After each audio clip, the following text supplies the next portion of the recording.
Now for my daily Instagram post, I was doing this combo where I went from a crow position to a single leg crow, then I opened the second leg out to a planche position and then went up to handstand. Now interestingly, the planche felt really nice going from a single leg crow and opening out that way. Today I'm going to take it a step further and actually use it for all the progressions that I can do with the planche and see if it has some benefit to train it that way. So I'm just going to go into a standard crow position and I'm going to push into more of a crane position, so a straight arm crow and then back again. So that's a really good warm up. Now the tricky bit here is to try and get from this crow position where I don't have strong protraction to pushing up to strong protraction, because obviously for that planche position we need to have that rounded upper back and make sure that's the foundation for the planche to sit on top of. So pushing up and forwards with the scapula and round in the back as I step off from that crow position is going to be really important. Now let's go from that crow position, push up, go into a tuck planche, hold for a few seconds. So really focusing on that protraction, that rounded back, and then back into the crow position again. Okay, now let's progress that tuck to more of a flat back position.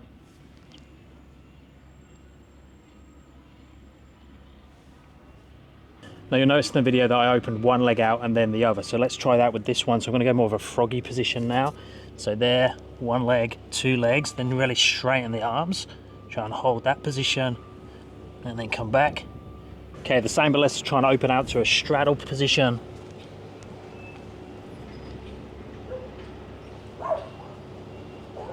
So why does this feel easier? So one of the reasons might be because my hip and my shoulder is already in the position and all I've got to do is straighten the arms and open the legs out a little bit. A lot of the time when people go into the planche, they drag themselves up from the bottom position or they lower from a higher position. So you're actually trying to fight that up and down movement, not just holding the position. Now coming out of the bent arm position could be a benefit. If you're stronger in the bent arm, you're going to feel more comfortable there to push out of it. But the downside is that you're more than likely going to get a bit stuck in your bent arm position when you go into harder progressions. Okay, that was getting a little bit too noisy and windy outside. So one of the things I've noticed, I've just checked back in my videos, is my hip is just way too high. That's one of the things that I tend to do in my planches, where I'll sit high with both the legs and the hips. So it's a little bit like a hybrid between like a press up, press handstand, planche press type movement, and a planche hold itself. So I need to try and work on lowering my hip position. So I'm going to stick with the one that's more of a wider straddle position, but see if I can lower that hip.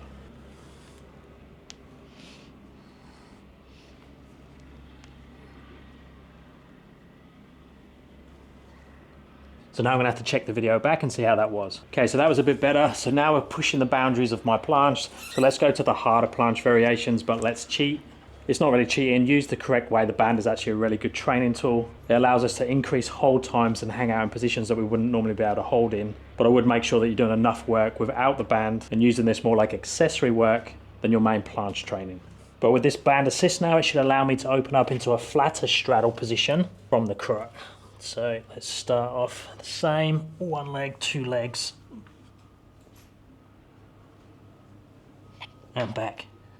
So that felt so comfortable, I'm probably going to have a go at the full planche now. So if you want to mimic this setup, I've got the band at arm reach, so fingertip height away from me, and I've got a thickness band that is 20 or just under 20 millimeters wide and 3 millimeters thick.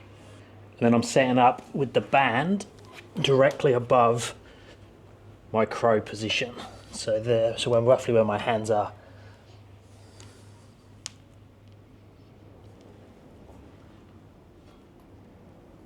No, I can't get full planche there. That straddle planche was doable.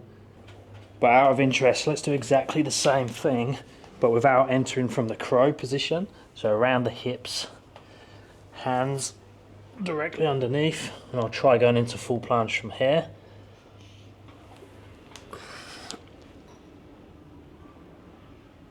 So still a very small hold, but you could say that was a hold where the one from the crow wasn't. So it's an interesting entry to planche. I'm not going to suddenly start to program it for clients. I'm not convinced it would be the best way to learn the positions, especially the tuck. But it's definitely a cool one to play with when you're doing combinations of different movements. Let me know your thoughts down below in the comments. If you need help with your training, check out my app, link is down in the description, and I'll speak to you in the next one.